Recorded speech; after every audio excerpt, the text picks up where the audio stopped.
We got a lot of news to talk about. Jaxson Dart looks a lot better, but there's still one lingering problem. Justin Pugh retires, and we had a major scary collision in practice. Let's talk about it.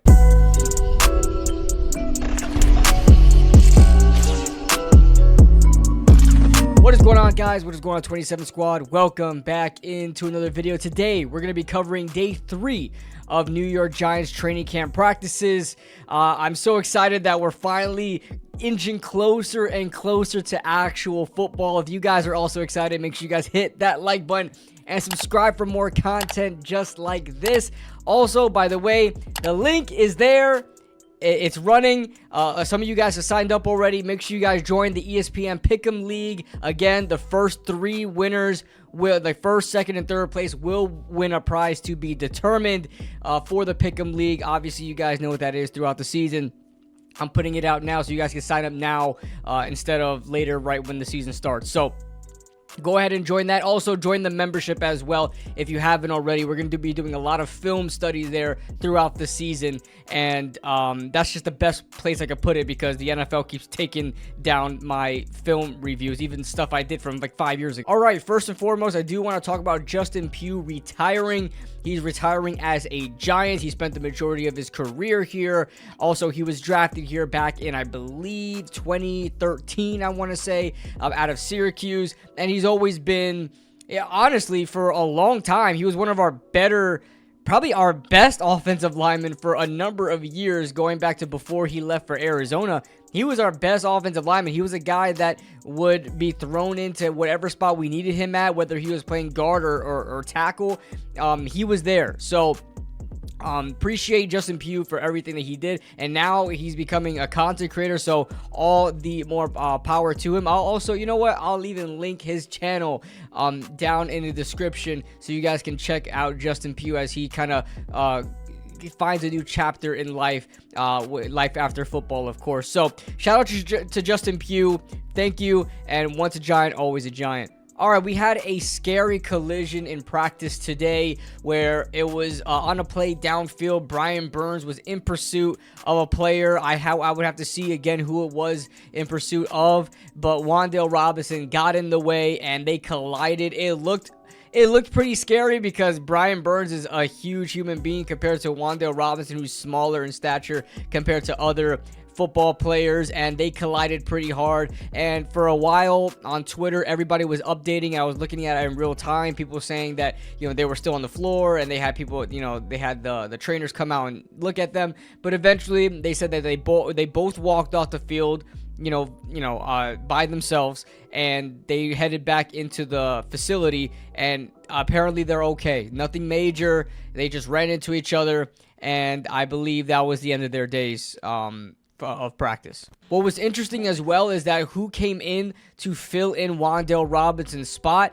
It was Ihmir Smith-Marsette, who the Giants re-signed as the kick returner for the Giants. He had a phenomenal season last season, coming in to be our punt and kick returner. I believe punt and kick returner. He also returned one back last year as well. The first time that's happened since like Dwayne Harris. And he's giving me a lot of Dwayne Harris vibes. If he's the 4th wide receiver off the bench, of course you got your Jalen Hyatt there, of course, but the Giants really don't have a plan at slot receiver. There is no other slot receiver on the roster right now, and Ihmir Smith-Marsette is probably the guy there. So it gives me a lot of Dwayne Harris vibes. You know, the Giants signed him a couple of years ago from the Cowboys. He was mostly a returner, and he was a returner for us and actually did pretty well as a returner for the Giants. But the Giants also decided to use him, you know, for lack of any other talent on the we're talking about a roster that had Preston Parker, there starting. So they used Dwayne Harris a lot,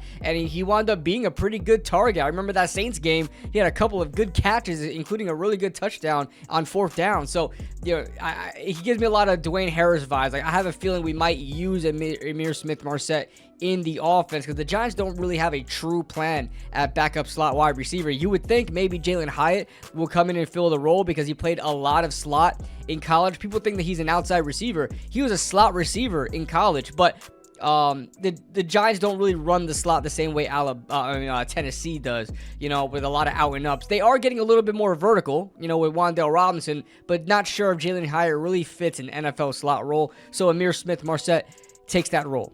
All right, although the offense did not turn over the ball today, we had no turnovers today.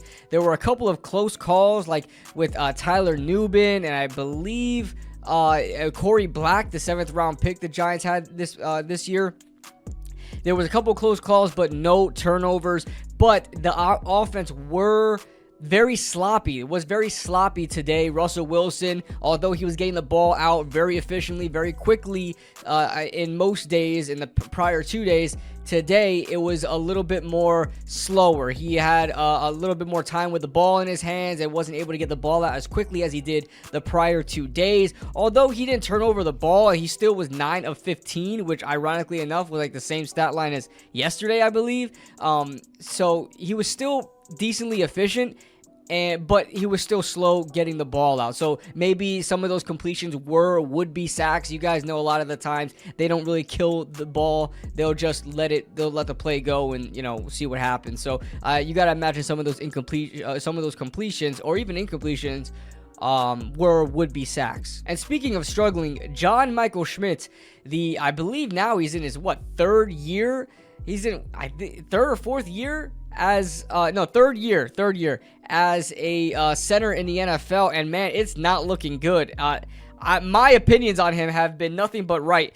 Of course, when it comes to Giants players, I'm not trying to be right, but I'm just saying, I was never a fan of John Michael Schmitz to begin with, but it seems like he just can't get it. He's having a bad camp so far, and the Giants really don't have a plan at backup center. They got to figure out what they're going to do. That might be the first position that they have to target in the second wave of free agency when all these cuts happen on Labor Day weekend, because John Michael Schmitz just doesn't seem like he's going to be ready for the season as far as, playing to a high level. Yesterday he got absolutely demolished by Abdul Carter, which granted a lot of offensive linemen do, but that's not a good look. And then you look at today, he had a couple of bad snaps. I mean, you're a center, for crying out loud. You shouldn't have any bad snaps in the NFL. In your third year in the NFL, you shouldn't have that many bad snaps. He had a couple of them to the point where it was noticeable that Dan Duggan pointed it out. And also he airmailed a freaking snap to Russell Wilson. I get it, Russell Wilson is 5'10". I mean, it might be harder to hit him. His hands are a lot lower than your maybe Daniel Jones standing at 6'5". But still, JMS just looks sloppy out there. It's hard to say that he's going to be around for much longer or playing in that starting lineup much longer. I think the Giants are going to try to target some sort of competition or even maybe a fill-in starter in that second wave of free agency if JMS continues this poor play. JMS even had a snap where Russell Wilson just completely didn't expect it. And yeah, we see that in the NFL during live games, but man, it's just not something you want to see from your starting center. A bunch of those plays happening in the same practice. Let's talk about a little bit of the position battles. There's not much this year. As much as prior years, you had a couple of position battles happening, but two really to note, and the most popular one being that cornerback 2 position. Cordell Flott did get the nod as a starter today, but the one who's really making the plays, the noticeable plays producing out there, is Deonte Banks. He obviously is the more talented cornerback, and I really think this Cordell Flott, they're really trying to push Cordell Flott. They've been doing it since he was drafted 3 years ago or 4 years ago. They've been doing it for a while. They've been trying to make him a starter, trying to make him a productive player. He's all right, but he's just not somebody you want to throw out there consistently, and he's showing that in practice. He's all right. He's a band-aid, if anything. Deonte Banks isn't that much better, but who's making the plays out there? It's Deonte Banks. He had a good pass breakup on Darius Slayton deep downfield. He didn't get his head turned around, but he was able to pop the ball out at the perfect time, and that's been the biggest problem for Deonte Banks, is not turning his head around and getting himself in position to make a play on the ball, which is why he's been burnt a lot going into these games in his career. He's just not been great at turning his head around, and that's plagued him throughout his career. So we'll see. Deonte Banks, hopefully this competition is making him better. I ultimately think he's going to be the one that wins that job at cornerback 2. I think it's his to lose. Let's just be real with ourselves. We are not going to see Cordell Flott out there consistently. Maybe a game or two, we might see Cordell Flott out there before Deonte Banks, but it's not something I'm going to take seriously. Deonte Banks is the starter, not by a long shot, but he's their first round pick. They're going to try to invest as much time in him as possible and not give up on him like Cordell Flott, who's a third-round pick and entering his last year under contract. Come on. Also, another position battle that we have not talked about yet is Evan Neal at guard. You know, obviously the odd man out there would be GVR, Greg Van Roten, who's like an old man at this point. He's like 35, 36 years old, maybe 34, but still, that's pretty damn old. You know, John Runyan is there, but he's paid good money. He's not going to take, Evan Neal's not going to take reps from him. It's going to be GVR. And Evan Neal, this is the first time we're hearing about it today. They were rotating in at first team guard today at right guard. So Evan Neal is getting some reps there at first team right guard. Not really sure how well he was, and it's hard to really determine who is good and who is not, or who's not performing well, because they don't have all the pads on. It's not full contact. It's very hard to judge the trenches. You're going to see a lot of sacks for defensive players because they're just not, the offensive line isn't able to grab on the shoulder pads. Apparently they were wearing shoulder pads today, but again, it's just not full contact. It's really hard to gauge who's playing good and who's playing bad. We haven't really gotten much on Evan Neal, but word is he is rotating in at first team right guard with GVR. All right, everybody wants to know about the quarterbacks. Quarterback this, quarterback that. Russell Wilson, we talked about him, 9 of 15, a couple touchdowns. Had a nice deep touchdown to Malik Neighbors that we got to see, and it was in stride. Everybody was saying, you know, hallelujah, we got an in stride 20-plus yard play. Oh my gosh. And then you had Jaxson Dart and Jameis Winston, who split the second team reps pretty evenly. Jameis Winston 12, Jaxson Dart 11. I believe Jaxson Dart was 6 of 8 for a touchdown, and Jameis Winston was 9 of 10, no touchdowns. The only incompletion was a crossing route to I don't remember who the crossing route was to. Zach Pascal.